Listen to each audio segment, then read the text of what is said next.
Assalamualaikum warahmatullahi wabarakatuh. Perkenalkan, nama saya Isra Aldina Aldama dengan NIM 1804257. Di pertemuan kali ini, saya akan membahas metode penelitian mengenai yang pertama tinjauan pustaka, yang kedua kerangka pemikiran, yang ketiga hipotesis. Adapun anggota kelompok saya yang tidak berkontribusi yaitu Yuda Jose Fernando dengan NIM 19042204. Abstrak tinjauan pustaka merupakan salah satu bagian penting yang tidak terpisahkan dari sebuah penelitian. Tinjauan pustaka ini memuat ulasan dan analisis terhadap berbagai literatur terkait yang telah dipublikasikan sebelumnya. Proses penyusunan tinjauan pustaka sendiri meliputi 6 tahapan yang penting diikuti secara urut, yakni dimulai dari menentukan topik, mencari literatur terkait, mengembangkan argumen, melakukan survei terhadap literatur terkait, mengkritisi literatur tersebut, dan menulis tinjauannya. Selanjutnya, tinjauan literatur dari penelitian terdahulu berperan untuk membentuk kerangka berpikir bagi penelitian ini. Pengertian metode penelitian dijelaskan Nazir 1988, baik jenis kualitatif, Henning ETAL 2020, maupun jenis kuantitatif, Mertens and McLaughlin 2004, hanya saja sebagai pembatasan. Penulisan ini lebih berfokus pada jenis kualitatif melalui studi pustaka. Kowalty 1969 maupun studi lapangan, Ebert Hart dan Thomas 1991. Yang pertama, tinjauan pustaka. Tinjauan pustaka disebut juga sebagai kajian pustaka atau literatur review, merupakan sebuah aktivitas untuk meninjau atau mengkaji kembali berbagai literatur yang telah dipublikasikan oleh akademisi atau peneliti lain sebelumnya terkait topik yang kita teliti.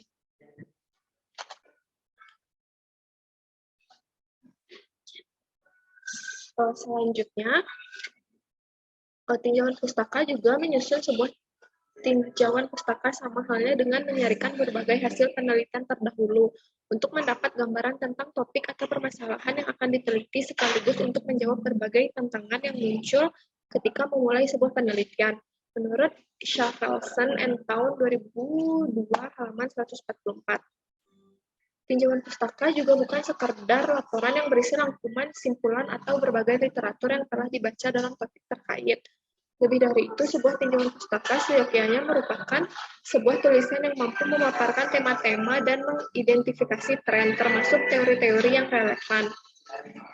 Tinjauan pustaka diperlukan untuk memberikan pemantapan dan penegasan tentang ciri khas penelitian yang hendak dikerjakan. Ciri khas sebuah penelitian akan tampak dengan menunjukkan bahwa buku-buku, artikel, skripsi, tesis, hingga disertasi yang telah ditelaah belum atau tidak menjawab persoalan yang diajukan oleh peneliti. Tujuan utama tinjauan pustaka adalah untuk menentukan apa yang telah dilakukan orang yang berhubungan dengan topik penelitian yang akan dilakukan. Selain itu, dengan kajian pustaka tidak hanya mencegah duplikasi penelitian orang lain, tetapi juga memberikan pemahaman dan wawasan yang dibutuhkan untuk menempatkan topik penelitian yang kita lakukan dalam kerangka logis. Dengan mengkaji penelitian sebelumnya, dapat memberikan alasan hipotesis penelitian. Tujuan utama tinjauan pustaka yang lainnya yaitu menjadi indikasi pembenaran pentingnya penelitian yang akan dilakukan. Lebih lanjut, Anderson mengemukakan bahwa kajian pustaka dimaksudkan untuk meringkas, menganalisis, dan menafsirkan konsep dan teori yang terkait dengan proyek penelitian. Selanjutnya, kerangka pemikiran.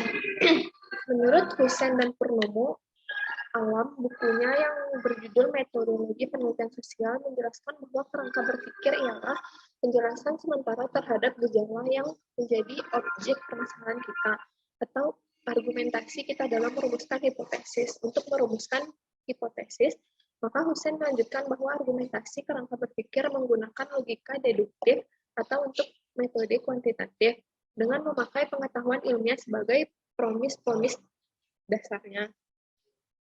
Selanjutnya, kerangka berpikir menurut Hidayat dan Amrullah 2002, seperti dikutip Masyhuri bahwa kerangka berpikir atau juga yang disebut sebagai kerangka konseptual merupakan model konseptual tentang bagaimana teori berhubungan dengan berbagai faktor yang telah diidentifikasikan sebagai masalah yang penting. Kerangka berpikir juga menjelaskan sementara terhadap gejala yang menjadi masalah atau objek penelitian. Dalam kerangka berpikir, hal yang perlu dikemukakan ialah hubungan antara variabel yang diteliti dapat dijelaskan.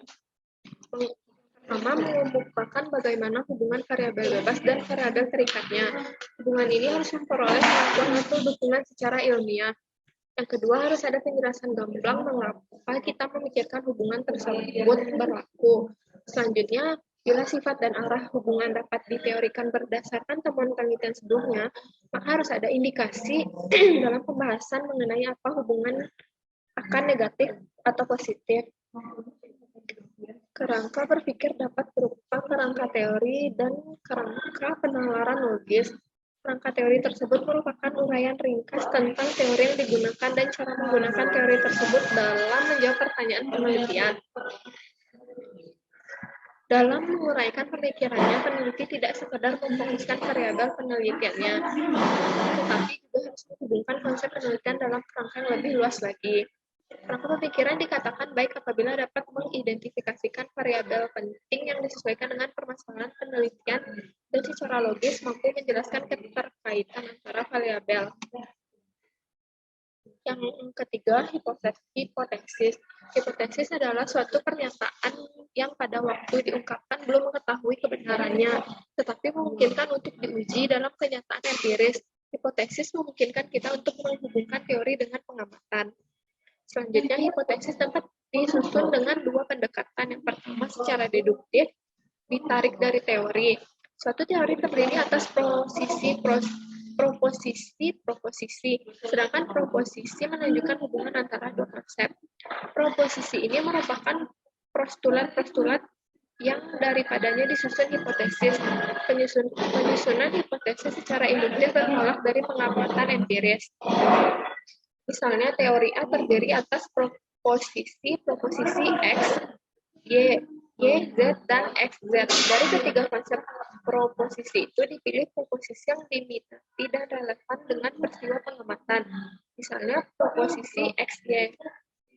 Bertitik tolak dari proposisi itu diturunkan hipotesis secara deduksi. Konsep-konsep yang terdapat dalam proposisi diturunkan dalam pengamatan menjadi variabel-variabel. Jumlah variabel yang tercakup dalam suatu hipotesis dan bentuk hubungan di antara variabel-variabel itu sangat menentukan dalam menentukan alat uji hipotesis. Hipotesis yang hanya terdiri atas variabel akan diuji dengan univariate analisis. Contoh hipotesis seperti itu adalah: yang pertama, persepsi remaja terhadap kepemimpinan yang demokratis cukup tinggi. Yang kedua, prestasi studi mahasiswa di tahun pertama cukup rendah. Selanjutnya, variabel persepsi remaja pada contoh pertama adalah variabel ordinal, sedangkan pada variabel prestasi studi pada contoh kedua adalah variabel interval. Pengukuran variabel ini menentukan pemilihan alat uji hipotesis. Ada juga hipotesis yang mencakup dua variabel yang akan diuji melalui bivariate analisis. Contoh yang pertama, ada hubungan yang signifikan antara persepsi terhadap kepemimpinan dengan pola asuh dalam keluarga di kalangan remaja. Yang kedua, ada hubungan positif antara motivasi belajar dan prestasi studi di kalangan mahasiswa. Selanjutnya, kesimpulan.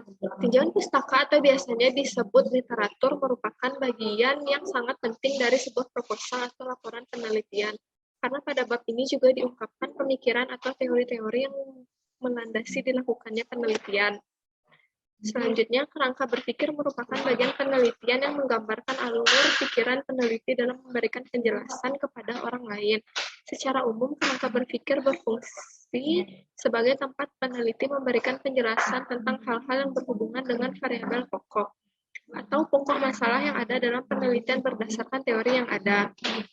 Yang terakhir, hipotesis merupakan jawaban sementara atas suatu penelitian, yang dimana jawaban tersebut masih memerlukan pembuktian yang empiris.